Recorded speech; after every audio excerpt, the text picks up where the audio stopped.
আসসালামু আলাইকুম প্রিয় সম্মানিত সুধী। অনেক ইয়াং জেনারেশন আছেন, মধ্যবয়স্ক ভাই আছেন, আমাদের সাথে তাদের গোপন সমস্যাগুলি নিয়ে আলোচনা করে থাকেন। বেশিরভাগ ক্ষেত্রে রোগীরা বলেন যে তাদের বিশেষাঙ্গের গোড়াটা ভেঙে নিচে নেমে যায়, উপর দিকে ওঠে না।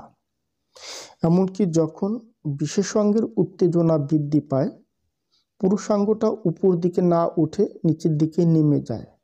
তার মানে তার সেক্স ঠিক আছে, কিন্তু পুরুষাঙ্গটা উপর দিকে দাঁড়াচ্ছে না, গোড়াটা ভেঙে নিচের দিকে নেমে গেছে। পুরুষাঙ্গের গোড়াটা ভেঙে নিচে নেমে যায়। আসলে এমনটি কেন হয়, করণীয় প্রতিকারের বিষয়ে তারা আলোচনা করেন। দেখুন, মেডিকেল সায়েন্স থেকে আমরা যতটুকু জানি, বিশেষাঙ্গের গোড়াটা ভেঙে নিচে নেমে যাওয়া এর প্রধানত কারণ হলো হস্তমৈথুন। অনেক ইয়াং জেনারেশন আছেন দিনে 2-3 বার হস্তমৈথুন করেন। অনেক প্রবাসী ভাই আছেন 8 বছর 10 বছর দীর্ঘদিন বিদেশে কাটান, হাত ব্যবহার করেন, কেউ পরকে আসক্ত থাকেন, কেউ বালিশের সাথে ঘষাঘষি করেন। বিভিন্ন কারণে বিশেষাঙ্গের পেনাইল টিস্যুর ব্লাড সার্কুলেশনটা কমে যায়। বিশেষাঙ্গের গোড়ায় যে ভেইন থাকে, এই ভেইনগুলা শুকিয়ে যায়, চিকন হয়ে যায়। বারবার হাতের ঘর্ষণ লাগে, হাতের ঘর্ষণ লাগার কারণে টিস্যুর ব্লাড সার্কুলেশনটা কমে যায়, আর রগগুলি শুকিয়ে যায়। এখানে তো কোনো হাড় থাকে না, থাকে কতগুলো ভেইন আটারি। যখন বারবার হাতের চাপ লাগে, চাপ লাগার কারণে ভেইনটা শুকিয়ে যায়। ব্লাড সার্কুলেশন যখন ঠিক না থাকে, বিশেষাঙ্গটা যখন দাঁড়ায় উপর দিকে ওঠে না, এটা এইভাবেই নিচের দিকে নেমে থাকে। এজন্য আমরা বলি আপনারা হস্তমৈথুন করবেন না। এটি যৌন জীবনের উপরে প্রচণ্ড ক্ষতিকর প্রভাব ফেলে। নাম্বার 2, অনেকে আছে ডায়াবেটিসে আক্রান্ত। বর্তমান তো ডায়াবেটিস ঘরে ঘরে। যারা অল্প বয়সে ডায়াবেটিসে আক্রান্ত হয়ে থাকেন, এদের ক্ষেত্রেও এই সিমটমটি হয়। এছাড়াও অধিক স্বপ্নদোষ, যে সকল রোগীদের প্রতিনিয়ত স্বপ্নদোষ হয় তাদের ক্ষেত্রেও এমনটি হয়। এছাড়াও দেখবেন অনেকের আছে প্রস্রাবের সাথে ধাতু ক্ষয় যায়। এছাড়াও অনেকে আছে আমাশাজনিত সমস্যা, দীর্ঘদিন আমাশা ভোগ করে আসছে না, এদের ক্ষেত্রেও এমনটি হয়। অনেকগুলি সিমটম থেকে এই সমস্যাটি হয়ে থাকে। বিশেষাঙ্গের গোড়াটা ভেঙে নিচে নেমে যায়, উপর দিকে ওঠে না। এর মূল কারণ হচ্ছে ভেইনে ব্লাড সার্কুলেশন নাই, যার কারণে শুকিয়ে যাচ্ছে, নিচের দিকে নেমে যাচ্ছে।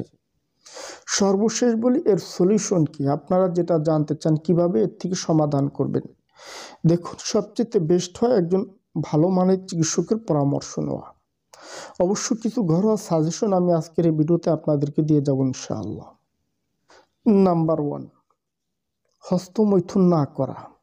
যদি কেউ মনে করেন যে হস্তমৈথুন থেকে আপনার এই সমস্যাটি হচ্ছে, হস্তমৈথুন করবেন না। নাম্বার 2, অনেকে আছে মাদকাসক্ত, নেশাগ্রস্ত, তামাক জাতীয় দ্রব্য সেবন করেন। যারা নেশাখোর মাতাল, এদেরও সমস্যাগুলি হয়ে থাকে। নাম্বার 3, হরমোনযুক্ত ফুড গ্রহণ করা। যে খাবারগুলিতে আপনার হরমোনটা ব্যালেন্স করবে, ঠিক করবে, এই খাবারগুলি বেশি করে ট্রাই করা। যেরকম আমরা বলি গরুর গোশত সপ্তাহে 2-3 দিন খান, সামুদ্রিক মাছ খান, লাল মাংস খান, মধু খান। যে খাবারগুলো আপনার হরমোনটাকে ঠিক করবে, খাবারগুলি বেশি করে ট্রাই করা। নাম্বার 4, সবুজ রঙের শাকসবজির পরিমাণটা বেশি খাওয়া। কারণ কি, সবুজ রঙের শাকসবজির ভিতরে আছে omega-3 fatty acid, zinc supplement, যা আপনার দেহের ব্লাড সার্কুলেশন ঠিক রাখে, শরীরের রক্ত প্রবাহ তৈরি করে, প্যানিসে ব্লাড সার্কুলেশন ঠিক রাখে।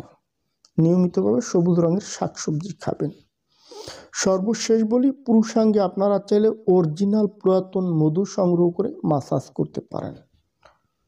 এছাড়াও আপনি অলিভ অয়েল মাসাজ করতে পারেন।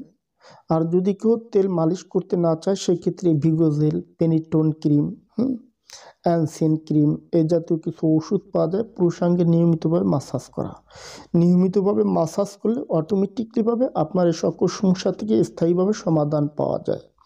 তবে এই সমস্যাগুলো হুটহাট করে সমাধান হয় না। অন্তত 3 মাস, 4 মাস, 5 মাস, 6 মাস পুরুষাঙ্গে মাসাজ করলে, হস্তমৈথুন না করলে, ফুড সাপ্লিমেন্ট গ্রহণ করলে আল্লাহ দিলে স্থায়ীভাবে সমাধান চলে আসে। প্রিয় সম্মানিত সুধী, আশা করছি আপনারা বুঝতে পারছেন যে বিশেষাঙ্গের গোড়াটা ভেঙে নিচে নেমে গেলে করণীয় প্রতিকার কী। আজ এ পর্যন্ত। যদি আমার ভিডিওটি দেখে ভালো লেগে থাকে তাহলে সাবস্ক্রাইব করে দিবেন, সেই সাথে লাইক কমেন্ট শেয়ার করে দিবেন। ধন্যবাদ, ভালো থাকবেন সব।